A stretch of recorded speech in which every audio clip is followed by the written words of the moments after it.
Hoje em dia, olho os garotos de 20 anos e acho que são pateticamente jovens, mal saído das tetas das mães. Mas, quando tinha 20 anos, eu me considerava adulto. Era pai, havia lutado na parede de escudos e odiava receber conselhos de qualquer pessoa. Resumindo, era arrogante, imbecil e cabeça dura. É assim que começa o livro que será resenhado hoje neste canal. Estou falando de O Cavaleiro da Morte, o segundo volume de As Crônicas Saxônicas, escrito pelo Bernard Cornwell. Um livro muito interessante, escrito por este autor, que é um dos principais autores britânicos na atualidade, que recentemente tem cada vez mais se destacado, né, com as suas coleções muito grandes. Ele tem várias obras, várias coleções. Dentre elas nós podemos falar, por exemplo, das Crônicas do Rei Arthur, que são compostas de 3 volumes. Tem Em Busca do Graal, que também são 3 volumes. Tem os livros do Sharp, né, as Aventuras do Sharp, que são 14 livros. E temos também as Crônicas Saxônicas, como uma das suas principais obras, que são 13 volumes e deu origem a uma série desses streamers, né, chamada The Last Kingdom, O Último Reino. E foi através dela que eu conheci esta obra aqui, fiquei curioso para lê-la. E a série é muito boa, deixo a recomendação para vocês também. E o livro é ainda melhor, certo? Então falaremos sobre o volume 2 dessa obra hoje, que foi publicada a partir de 2004 e os livros foram publicados até 2020, ou seja, no intervalo de 16 anos. Este aqui em questão foi publicado em 2005 e basicamente nós teremos aqui na série inteira, né, é uma narrativa ficcional, mas que se passa num contexto histórico, que seria ali o final do século IX e o início do século X, onde ocorre a unificação da Inglaterra. Ela ocorrerá no caso 927 depois de Cristo. E aí nós vamos ter a figura do rei Alfredo, que era o rei de Wessex, que era um dos reinos que posteriormente se tornaria a Inglaterra ao se juntar com outros. Nós vamos ter ele buscando esse objetivo de conseguir unificar a Inglaterra. Nós vamos ver o seu filho Eduardo continuando esse projeto e ele sendo culminado com Athelstan, que era o neto de Alfredo, filho de Eduardo. E para contar essa história, o que o Bernard vai fazer é inserir alguns personagens ficcionais, dentre eles o protagonista deste livro aqui, chamado Uhtred, que era um jovem que era saxão, era do povo inglês, do povo cristão, desde o seu nascimento. No entanto, quando ele tinha seus 9 anos de idade aproximadamente, ele viu seu povo sendo atacado pelos dinamarqueses e, mais do que isso, ele foi capturado e cresceu entre os dinamarqueses. Inicialmente a ideia era ser um escravo, mas ele acabou sendo querido pelas pessoas e acabou sendo acolhido e se tornou parte da família dinamarquesa. E por isso ele criou um carinho muito grande. Conforme ele cresce, algumas coisas vão acontecer, ele acaba tendo que retornar para os cristãos, mas ele tem dentro de si essa divisão, pelo menos em relação à religião, né? Ele tinha essa dúvida se ele era cristão, se ele tinha uma religião ali mais nórdica, se ele acreditava em Odin, em Thor. Na realidade, num primeiro momento, essa religião é até bem mais forte para ele, só que também tem a questão dos povos, né? Ele gostava mais dos cristãos, ele gostava mais do que hoje nós chamamos de bárbaro, mas no caso ali seriam os dinamarqueses. Então ele tinha esse conflito interno que ele precisava resolver. E aí ele ia seguindo o seu caminho. Sendo que ele tinha como seu principal objetivo recuperar seu reino que foi tirado dele quando ele era ainda novo. Certo? Quando ele foi sequestrado ali com os 10 anos, ele perdeu seu trono e o objetivo principal dele era conseguir recuperá-lo. Então nós vamos acompanhando essa trajetória, que é muito bacana. E aí, para nós conseguirmos, por exemplo, falar sobre esse livro, que é o volume 2, nós precisamos retornar para o final do volume 1. onde o Uhtred havia ajudado o Alfredo a vencer uma batalha muito importante contra um personagem chamado Abba. Só que aí acaba o livro 1 e começa o livro 2. Uhtred, como ele disse no início dessa obra, que foi o trecho que eu li no começo, na página 19, ele era ignorante, ele era cabeça dura e ele não aceitava conselhos. E quando acabou a batalha, ele foi aconselhado a ir até o rei Alfredo e reivindicar, dizer que ele havia dado a vitória a Alfredo. Que ele havia sido a pessoa, por exemplo, que tirou a vida do líder dos seus inimigos, os dinamarqueses, do Abba no caso. Mas ele não fez isso. Ele optou por retornar à sua esposa, Mildred, e ficar com ela. Por motivos, inclusive, que talvez nem sejam os melhores possíveis. Não é porque ele era um romântico, apaixonado, não. Foi porque ele optou por fazer isso, porque ele, enfim, queria revê-la de alguma forma. E, ao fazer isso, ele abriu oportunidade para um outro personagem chamado Oda o Jovem de chegar até Alfredo e tomar os méritos da vitória para si. Ou seja, Uhtred deu a vitória a Alfredo, mas Oda foi reconhecido por isso. Por quê? Porque era uma outra época. E a informação que chegou ao Alfredo foi de que Oda havia sido realmente a pessoa a derrotar o Abba. Então, desta forma, Uhtred perde os seus méritos pela vitória. E aí, passado um tempo, onde ele estava ali na sua região, na sua casa com a sua esposa, ele fica sabendo disso, ele fica inconformado e ele vai até o Essex para conversar com Alfredo, para reivindicar os méritos pela sua vitória dada ao rei. Mas o que é muito legal nessa obra do Bernard Crowell é o quanto ele consegue mostrar o quanto Uhtred ele tem várias qualidades, mas ao mesmo tempo ele é humano. E dentro da humanidade de Uhtred, ele tem muitos problemas. E um desses problemas é muitas vezes ser incontrolável e irracional. Então ele chega em Wessex, está acontecendo uma missa num dia muito importante, todo mundo reunido dentro da igreja, e ele entra na igreja com tudo, querendo reivindicar sua vitória, acusando Oda de várias coisas, isso no meio de uma missa, que era um ato extremamente sagrado ali no reino. Então toda a população já fica contra ele, independentemente do que tivesse acontecido. E mais do que isso, o próprio Alfredo não gosta da atitude. E aí, para ser a cereja do bolo da ignorância do Uhtred nessa ocasião, dentro da igreja ele saca a espada para Oda, não para ameaçar, mas para falar, foi com essa espada aqui que eu venci a batalha, que eu tirei a vida do Abba e tudo mais. E ele faz isso, só que ele faz isso no meio de uma missa, num lugar santo. O que era um crime passivo de punição com a morte. Ou seja, ele sai do responsável pela vitória de Alfredo para uma pessoa que poderia ser condenada à morte. Pois bem, o que acontece? Alfredo poupa a vida de Uhtred. No entanto, mesmo acreditando que de fato Uhtred poderia ter sido responsável, mesmo acreditando que o Oda poderia ter mentido sobre seus feitos, Alfredo agora precisava puni-lo. Então ele é obrigado a pagar uma penitência, que basicamente seria vestir uma roupa longa e ir de joelho dentro da cidade até o templo, reconhecendo que ele havia cometido pecado.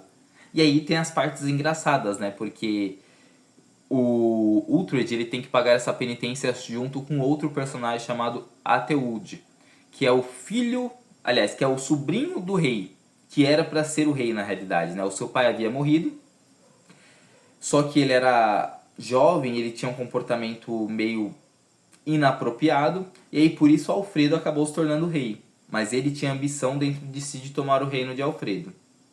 Mas ele tinha comportamento extremamente infantil, era dado a bebedeiras, coisas desse gênero. E por isso ele não conseguia mais o trono. E aí ele teria que pagar essa penitência também por ter se deitado com mulheres da vida. E aí o Uhtred pergunta, mas o que é pagar uma penitência? E o Ethelwulf diz, olha, você vai se vestir de mulher e vai andar pelas ruas da cidade dizendo que cometeu um pecado. Se vestir de mulher, no caso, é usar a roupa comprida. E ele fala, não, mas você não precisa fazer nada, deixa que eu faço, só me acompanhe.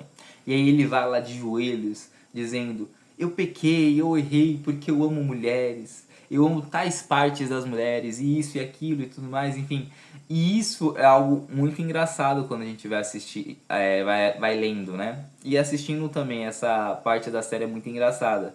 E até bem similar ao que é narrado no livro nesse trecho, embora a obra como um todo seja consideravelmente diferente, principalmente em relação à cronologia. Tem muitas diferenças de coisas que acontecem antes, por exemplo, na série, no livro acontece depois. Então tem bastante inversão nessa perspectiva. Mas enfim, o Uhtred paga a penitência de uma forma completamente revoltada, ele não aceita muito a situação. Ele acaba voltando para a sua cidade, para a sua terra junto com a sua mulher, extremamente irritado pelo que havia acontecido. E ao chegar lá, de cara, ele já faz mais uma besteira, porque ele encontra um de seus criados, no caso um criado de Mildred, sua esposa, roubando dela. E aí qual seria a atitude ideal? Levá-lo para ser julgado, passar por todo um processo burocrático e tudo mais. E o que ele faz? Ele desembanha a espada e tira a vida do servo. Por isso ele teria que pagar uma multa para a família do seu servo. Mas ele se recusa, porque ele diz, olha, ele que estava roubando de mim, então eu não vou pagar nada. Então aí nós já vemos mais um ato perigoso para ele que ocasionaria posteriormente punição também. E a cereja do bolo, que vai ser a trama principal deste livro, ou pelo menos uma das duas tramas principais, é o momento em que Alfredo, percebendo tudo o que estava acontecendo, manda para a terra do Uhtred 2 navios. Um navio com a tripulação e o outro navio que deveria ser consertado. E aí ele manda os funcionários, basicamente o que ele fez é só usar a região ali do Uhtred para isso, e ao mesmo tempo ficar de olho. E aí entra um outro personagem que é bem legal, que é o Leofric, que era um outro guerreiro, este 100% cristão, que servia a Alfredo, mas ele é mandado junto com essas tropas nessa aventura. Ele é um cara de confiança de Alfredo, era um cara muito mais da luta do que do racional, então ele não era um cara intelectual nem nada. E inclusive por isso ele acaba embarcando numa aventura com Uhtred, porque Uhtred, como eu disse anteriormente, ele tinha como um dos seus principais focos conseguir recuperar a sua propriedade de Bebbanburg. Não seria uma tarefa fácil. Para conseguir isso, ele ia precisar de homens e de prata, de dinheiro, de poder aquisitivo para comprar mais homens fiéis a ele. Então, ele precisava ir atrás disso, porque ele não tinha. Basicamente, o que ele tinha era uma casa endividada e uma esposa. A casa era endividada porque quando ele se casou com Mildred, ele foi enganado e recebeu a esposa já com uma dívida em sua terra. E uma dívida que basicamente não era fácil de pagar. Então, ele não tinha nada de muito especial. E aí, ele vem do Leofric ali com alguns homens, ele fala, olha, vamos numa peregrinação com um navio que ainda está bom? E eles aceitam e eles vão. E aí, chegando eles numa terra em que eles se propõem aí, eles encontram um rei de uma cidade pequena chamado Rei Peredur. Esse Rei Peredur tinha, se não me engano, 3 ou 4 esposas, e dentre essas esposas tinha uma chamada Isalth, que era uma feiticeira e que inclusive conquistou o Uhtred de imediato, porque ela lembrava muito a sua primeira paixão, que era Brida, né? Então o Uhtred se apaixona ali pela rainha. No entanto, ele faz uma aliança com o rei Peredur, que era um rei de um vilarejo com poucos soldados, tá? Então vamos pensar numa situação bem pequena ali. O rei tinha, vamos dizer que uns 20, 30 homens, mais ou menos, mas era rei desses homens de fato. E aí o Uhtred se junta com este rei pelo objetivo que era uma vingança contra um dinamarquês chamado Sven, que teria também, supostamente, seus 15, 20 homens. E Uhtred acredita nisso, e ele vai para o combate contra o Sven. Mas, quando Sven chega para o combate, Uhtred vê que existem muito mais homens ali. e que era uma batalha que ele, junto com esse rei Peredur, que era um rei cristão e que tinha um exército muito frágil, não havia como eles vencerem. Então ele é chamado por Sven para uma conversa em particular e eles decidem se unir. Ou seja, o Uhtred ele pratica uma traição contra o rei Peredur. Primeiro por ter sido enganado pelo rei, certo? Porque ele achou que seria ali uma luta onde eles teriam boa chance de vitória, porque eram poucos homens, mas ao chegar eram muito mais homens do que havia sido programado, então o rei mentiu para ele, por isso ele achou justo trocar de lado, e também porque ele queria Isalti, que era a rainha. E para ter Isalti, ele precisava que o rei fosse morto. Então ele troca de lado. E ao trocar de lado, eles conseguem com muita facilidade acabar com todos os homens do Peredur e tudo mais. Eles conseguem muitas pratas com isso. Só que existe um grande problema aí, um problema ético que ele teria conflito posteriormente. Por quê? Porque ele lutou ao lado dos inimigos. Ele lutou ao lado dos dinamarqueses. Ele lutou ao lado de Sven. E ele lutou contra cristãos. E mais do que isso, o Sven lutou uma vez com o Uhtred e depois saiu. Mas ele foi subindo e fazendo outros ataques em regiões cristãs. Inclusive uma propriedade do Oda, o jovem. E o grande ponto é que a imagem de Uhtred continuou a ser associada à imagem de Sven. Então, por exemplo, o Uhtred não participou do ataque à propriedade do Oda. Mas as pessoas contaram que ele participou. Porque ele deu margem para isso. Então lá na frente ele terá que lidar com essa questão. Eu vou dar alguns spoilers aqui, mas outros não, tá? Vou deixar no final muitas coisas em aberto para vocês terem uma boa experiência quando realizarem a leitura, tá, pessoal? Só para vocês não acharem que eu vou contar todos os detalhes da história, não, muito pelo contrário, tá? E pois bem, ele retorna para sua propriedade posteriormente. Ao chegar, após realizar tudo isso, ele chega na sua propriedade com a Isalti, ele leva ela consigo. E aí basicamente vão ficar na mesma propriedade Uhtred, Isalti e Mildred, sua mulher, e o seu filho pequeno. Então isso já é algo inaceitável para Mildred. Então você vê como o Uhtred ele tem atitudes bem pouco racionais, né?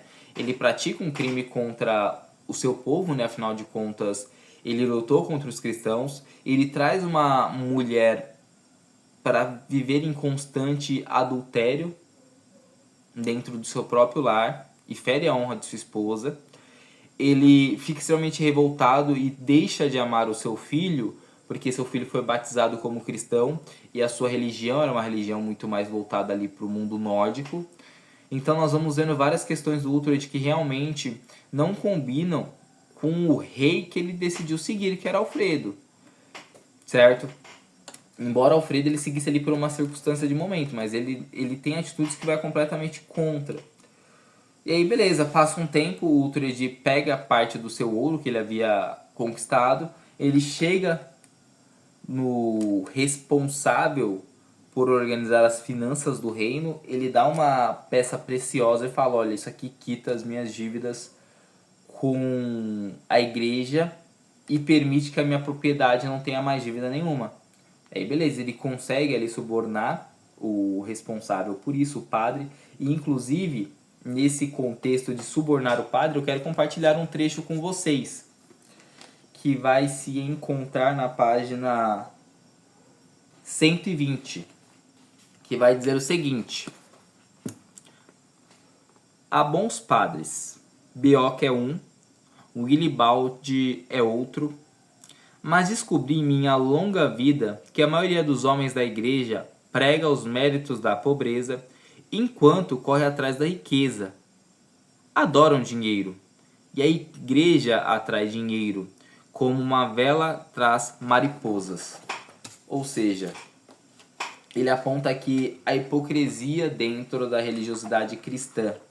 Isso aí, só para deixar claro, opinião do Uhtred, correto? E eu já vou trazer aqui mais um trecho para ler que vai mostrar um pouco da mentalidade do personagem, porque ele aponta a contrariedade dentro da religiosidade cristã E durante a obra nós vamos vendo que cada vez mais ele de fato tinha convicção de que ele era nórdico. Tanto que ele acreditava muito que o destino é tudo. Ou seja, ele não tem controle sobre as coisas. Não 100%. O destino determina o que vai acontecer. E quem escreve o destino? As fiandeiras, que é uma crença nórdica, né? Tanto que na página 53 vai dizer o seguinte: mas, muito embaixo da terra, onde a serpente cadáver morde as raízes da Yggdrasil, a árvore da vida, há 3 fiandeiras, 3 mulheres que fazem o nosso destino. Podemos acreditar que temos escolha, mas na verdade nossa vida está nos dedos da fiandeira. Elas fazem nossa vida e o destino é tudo. Então aqui nós vemos mais um traço de personalidade do Uhtred, né? De acreditar que não importa o quanto ele faça, o destino já está escrito. E ele é apenas um personagem que vai seguindo este destino, né? Pois bem, como eu disse, o Uhtred conseguiu quitar sua dívida, mas também ele estava em Wessex, então automaticamente Alfredo chama ele para ser julgado por todas as coisas que ele fez. E aí está o fato de ele ter tirado a vida do seu servo, mas isso acaba tendo um peso bem menor. E acaba também entrando em julgamento principalmente o fato de ele ter atacado povos cristãos. Dentre esses povos, o Dioda, o jovem, que acusou Uhtred de estar junto com Sven no momento de ataque.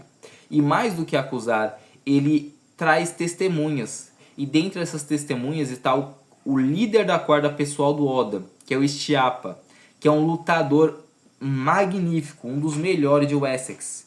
Ele era imenso, extremamente alto, extremamente forte, e mesmo sendo muito forte, ele tinha uma boa agilidade. Então ele era disparado ali o melhor lutador. E o Uhtred diz, não, ele está mentindo e tal, e ele começa a contar seu ponto, e ele mesmo também vai manipulando a história, porque se ele contar 100% a verdade, ele vai ser punido de qualquer forma, então ele vai manipulando as questões ali, isso tudo com a Isalti do seu lado, tá? Então com a mulher que cometia adultério com ele, e ele vai falando, enfim, rola toda uma discussão, e aí, por final das contas, o Uhtred diz, olha, você está dizendo que as minhas palavras são mentirosas, eu estou dizendo que a sua é mentirosa, Estiapa, que era o soldado de Oda. Então, vamos lutar pela verdade. E os deuses ou Deus vai decidir através da espada quem está falando a verdade. Vamos para um combate individual.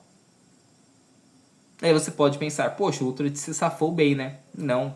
Ele lutaria contra o principal guerreiro. E fica muito nítido quando a gente vai lendo que todos tinham convicção de que o Uhtred perderia.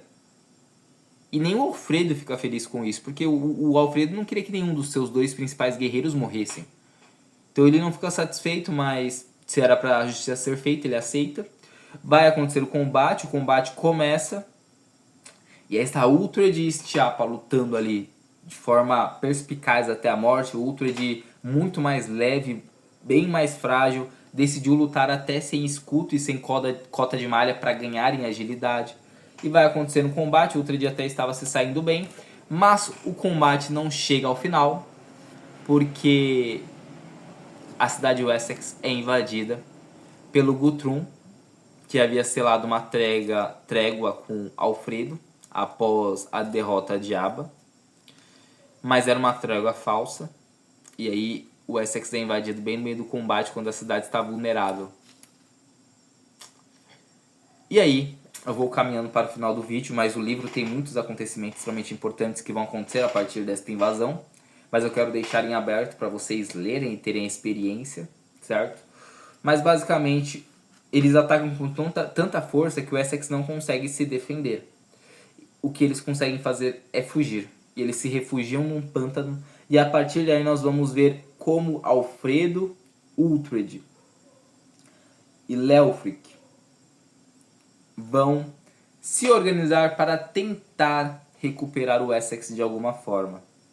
E aí nesse contexto nós vamos ter várias questões, nós vamos ter várias traições acontecendo, pessoas que Alfredo confiava irão traí-lo. Pessoas que Alfredo não confiava tanto, mas era bondoso com ele, então o Alfredo era bondoso com essa pessoa e acreditava que ela não era confiável, mas pela sua bondade essa pessoa agiria corretamente, também vai trair. Nós vamos ter pessoas que vão trair e vão perceber que estão traindo e vão voltar atrás. Nós vamos ter o filho do Alfredo ficando doente no meio do pântano, que era um lugar muito vulnerável e que eles poderiam ser atacados a todo momento. Então nós vemos tudo isso acontecendo. Nós vamos ter o reencontro entre Uhtred e Ragnar. Certo? Então várias coisas vão acontecer. E basicamente essa foi a resenha de hoje. O livro é um livro muito bacana. Uma série muito longa. Além de tudo que eu falei, existem muitas outras coisas para você explorar dentro dessa obra. Então, conforme você for lendo, você vai notar outras coisas muito bacanas também. Eu acho que o conflito interno do Uhtred é uma das coisas mais interessantes dentro dessa obra. E os combates também são muito bem narrados. Então, a invasão de Guthrum ao Essex é muito bem narrada. A fuga é muito bem narrada. Tudo é muito bem descrito, certo? E ele coloca muita intencionalidade nas falas do Uhtred. Então é sempre carregado de muito ódio, de um lado muito temperamental do Uhtred. E isso é muito bacana porque deixa o livro vivo. E, enfim, é uma série muito longa, então esperem outras resenhas aqui no canal sobre esta obra. Sempre nesse mesmo molde, tá? Então se vocês não gostaram muito, deixem um feedback para mim ir adaptando em alguns aspectos. Mas eu sempre farei isso. Algumas coisas do livro eu vou contar o que aconteceu. E outras eu vou deixar em aberto. Então, por exemplo, o que eu fiz aqui foi contar parte das primeiras 100 e poucas páginas de um livro que tem 350. Então tem muito mais coisas para frente para vocês verem. E assim, é muito bom ver tudo isso, porque você senta e você lê 40, 50 páginas de forma muito fluida, porque os diálogos são muito legais, muito divertidos. Enfim, espero que vocês tenham gostado do conteúdo. Se vocês gostaram, deixem aí um like, que vocês ajudam muito. Deixem também um comentário falando se vocês conhecem algum livro do Bernard Cornwell, se vocês gostam de livros que retratam esse período medieval. Eu particularmente gosto bastante, inclusive pretendo terminar essa série, pretendo ler também as Crônicas do Rei Arthur, pretendo posteriormente ler os livros do Martin Gilbert, que aí vai ser uma outra aventura bem longa, mas enfim, são planos mais pra frente, mas por hora são esses. E deixem aberto nos comentários para vocês falarem se vocês já tiveram experiência com algum desses livros, se gostaram, como foi, e se vocês têm recomendações para mim, certo? Um abração, tamo junto e até a próxima.